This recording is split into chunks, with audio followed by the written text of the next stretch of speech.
Picture a modern birth, bright lights, beeping monitors, a woman lying flat on her back in a sterile bed, surrounded by doctors in scrubs. We think of this as the default way human beings arrive in the world. But historically speaking, almost everything about this scene is incredibly weird. For most of human history, if a woman gave birth lying flat on her back, it meant something had gone terribly wrong.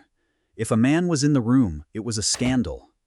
And instead of sterile silence, the room was dark, packed with neighborhood women, and smelling strongly of hot, spiced beer. Before hospitals, pregnancy and birth were not medical events. They were social events, and the rules governing them were a bizarre mix of extreme practicality, intense superstition, and raw survival. Let's step into a birthing room in 16th century Europe. The first thing you'll notice is the claustrophobia. As soon as a woman went into labor, her room was sealed. Windows were covered with heavy tapestries. Blankets were nailed over the door frames. Even the keyholes were stuffed with cloth. The logic was twofold: keep out cold drafts and keep out evil spirits. Inside this dark, sweltering room, men were strictly banned. The husband was usually banished downstairs or sent out to fetch wood and water. The room belonged exclusively to a network of local women. In Old English, these female companions were called god-sibs, meaning spiritual siblings, because they spent hours in these rooms, talking and sharing neighborhood news while waiting for the baby. The word eventually morphed into the term we use today, gossips. But the gossips weren't just there to chat. They were there to police the mother's mind. Today, pregnant women worry about eating deli meat or soft cheese. Historically, a pregnant woman had to worry about what she looked at. For centuries, doctors and midwives believed in a concept called maternal impression. The theory was that a pregnant woman's mind was so deeply connected to her womb that a strong emotion, a sudden fright, or a startling image could physically stamp itself onto the fetus. If a pregnant woman looked directly at a blind beggar, her child might be born blind. If she was startled by a loud noise, her baby might be born deaf. If a hare crossed her path and she looked at it, the baby could be born with a cleft lip, which was literally called a harrowing. To prevent this, women were told to look at beautiful paintings, listen to calming music, and aggressively avoid ugly things. It was a terrifying amount of psychological pressure. When the actual labor began, the physical reality was entirely different from today. Today, women are usually placed on their backs, but gravity is real, and historical women knew it. Lying flat was considered the absolute worst way to push a baby out. Instead, women walked around. They knelt on pillows. They squatted. In many places, they hung from ropes tied to the ceiling rafters, using their own body weight to pull downward. But the most common tool was the birthing stool. This was a wooden chair with a horseshoe-shaped cutout in the seat. It allowed the mother to sit upright, fully supported, while the midwife crouched below to catch the baby. These stools were highly prized family heirlooms, passed down from mother to daughter as part of a dowry. But what happened when labor stalled? Without Pitocin or emergency C-sections, a stalled labor was a death sentence. This is where the gossips turned to sympathetic magic. The belief was that the human body mirrored its environment. If the baby couldn't get out, it was because something in the room was trapped or tied. So, the women in the room would frantically start opening things. They would unlock every chest and cabinet in the house. They would fling open the doors. They would untie every knot in the mother's clothing. They would unbraid her hair. They believed that by forcing the physical space to open, the mother's cervix would magically follow suit. If that didn't work, they brought out the birthing girdle. This was a long strip of parchment or animal skin, covered in prayers, magical symbols, and the names of saints. It was tightly wrapped around the mother's bare belly. Archaeologists have actually found these girdles, stained with centuries of sweat, passed from woman to woman in desperate moments.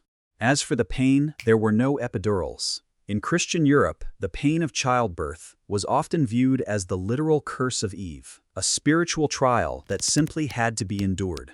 But they weren't totally heartless. Midwives brewed something called caudle. This was a thick, hot porridge made of ale or wine, mixed with oatmeal, sugar, and heavy spices like nutmeg and cinnamon. It was essentially a way to get the mother drunk enough to relax her muscles and dull the agony. They also prepared the groaning cheese. This was a large wheel of cheese baked specifically for the birth. When labor began, the husband would cut a hole right through the center of the cheese, and the slices were handed out to the gossips. We tend to think that historical childbirth was a coin toss, that half of all women died. That is a myth.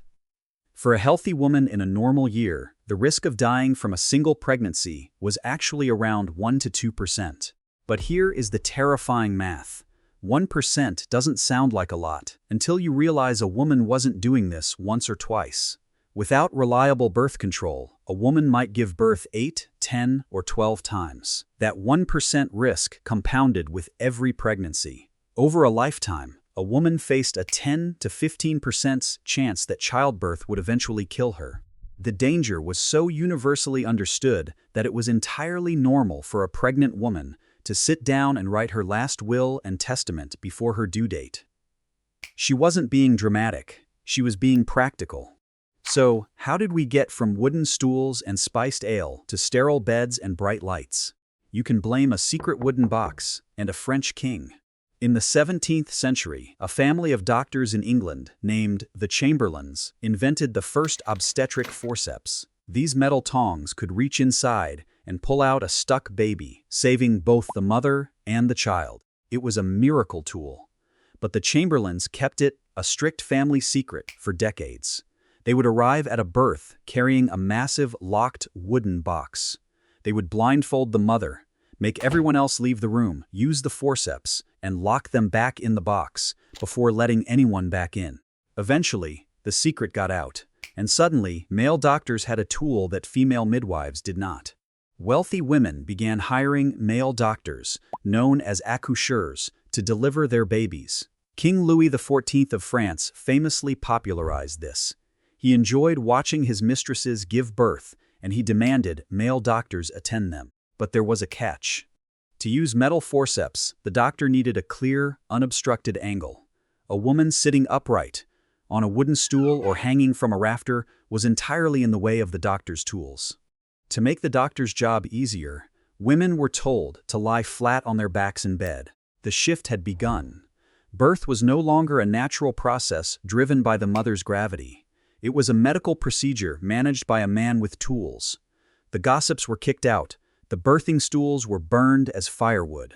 But there is one historical practice that modern mothers might actually envy: the aftermath. Today, a woman gives birth, stays in the hospital for 48 hours, and is wheeled out to her car. She goes home, often entirely alone, expected to heal, breastfeed, and manage the house while her partner goes back to work. Historically, surviving birth earned you the lying in. For an entire month after the birth, the mother was not allowed to leave her bed. She was treated almost like an invalid. The network of gossips, the neighborhood women, took over her household. They cooked the meals, cleaned the house, and cared for her older children. The mother's only job was to rest in the dark and feed the baby. At the end of the month, she would leave the house for a ceremony called churching, officially marking her survival and her return to normal society. When we look back at how humans used to give birth, it is easy to shudder at the lack of hand-washing, the reliance on magic, and the very real shadow of death. Modern medicine has saved millions of lives. The sterile hospital room is a triumph of human survival. But in the process of making birth safe, we also made it incredibly lonely. We traded the crowded, loud, fiercely supportive room of gossips for a quiet, isolated hospital bed. We survived the danger, but somewhere along the way, we lost the village.